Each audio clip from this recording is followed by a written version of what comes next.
The disappearance 5 days ago of a Malaysian Airlines aircraft with 239 people on board is really confounding search teams. It is confusing to aviation analysts, and the mystery is continuing.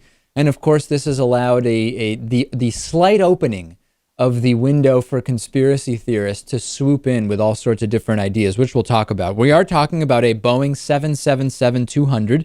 It is considered to be among the world's safest planes. It vanished without any distress call, no other indication that anything was wrong.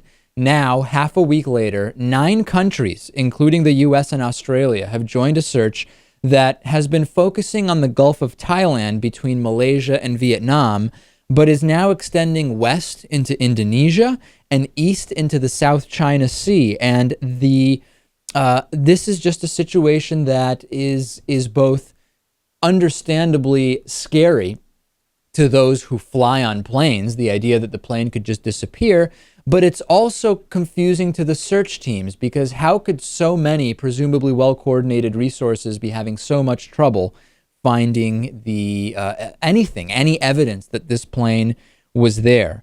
Authorities were quickly able to trace 2 passengers who boarded the 777 with stolen passports. The area has now grown so large, though, that it's unclear if and when they're going to actually find passengers or parts of the plane. Now, since 1948, about 80 aircraft have been declared missing, according to data compiled by the Aviation Safety Network. This does include jets capable of carrying more than 14 passengers. And these are situations where no trace of the aircraft at all, no bodies, no debris have ever been found. The airplane models have varied, and in the 1940s and the 1950s, you had piston-powered engines, and you had communication systems that were significantly more primitive than now, so a disappearance wasn't that unusual, right? In 1948, there was a Douglas DC-3, which was going to Miami, never reached its destination, vanished without a trace, and this helped feed the Bermuda Triangle theories. But we're in a very different situation now, and these total disappearances of planes never finding a trace are more and more rare. Conspiracy theorists, unsurprisingly, Lewis, are flooding in. This was terrorism. The plane landed somewhere and passengers are being held hostage. If that's the case, you would think soon we would hear from the terrorists with what they want in exchange for releasing the passengers. That's kind of a key part of a non-deliberate crash, terrorism, plane hijacking. Other theories that aliens took the plane or the people are also starting up. But those conspiracy theories aside, this is a very unusual situation. Yeah, I think this is one of those situations that isn't going to end well. I mean, how could it at this point?